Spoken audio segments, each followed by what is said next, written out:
അഖില ഭാരതീയ യാഗയോഗജ്ഞാന സേവാ സമിതിയുടെ ആഭിമുഖ്യത്തിൽ സംഘടിപ്പിക്കുന്ന കൃഷ്ണായനം മോക്ഷ ആധ്യാത്മിക പരിപാടിയുടെ സ്വാഗത സംഘ രൂപീകരണ യോഗം കൊല്ലത്ത് നടന്നു. മെയ് 1 മുതൽ പുരാണ സത്രവും തുടർന്ന് യോഗ പരിശീലനവും നടക്കും. അനന്തവല്ലീശ്വരം NSS ഹാളിൽ വെച്ചാണ് വിപുലമായ പരിപാടികൾ നടക്കുക. കൊല്ലം കപാലീശ്വരം മഠത്തിൽ വെച്ച് നടന്ന യോഗത്തിൽ മോക്ഷ കോർഡിനേറ്റർ ഷീജ ഉണ്ണിത്താൻ അധ്യക്ഷത വഹിച്ചു. നാരായണസ്വാമി വിശിഷ്ട സാന്നിധ്യമായി. ആധ്യാത്മികതയും ശാരീരിക മാനസിക ആരോഗ്യവും കോർത്തിണക്കിയുള്ള സത്രം വിശ്വാസികൾക്ക് പുത്തൻ അനുഭവം പകരുമെന്ന് സംഘാടകർ അറിയിച്ചു.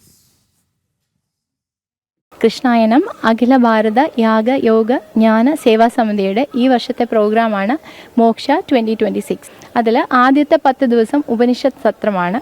അത് കഴിഞ്ഞ് അതിൽ നിരവധി കേരളത്തിലെ അങ്ങോളം ഇങ്ങോളമുള്ള നിരവധി ആത്മീയ ആചാര്യന്മാർ പങ്കെടുത്ത് പ്രഭാഷണം നടത്തുന്നുണ്ട്.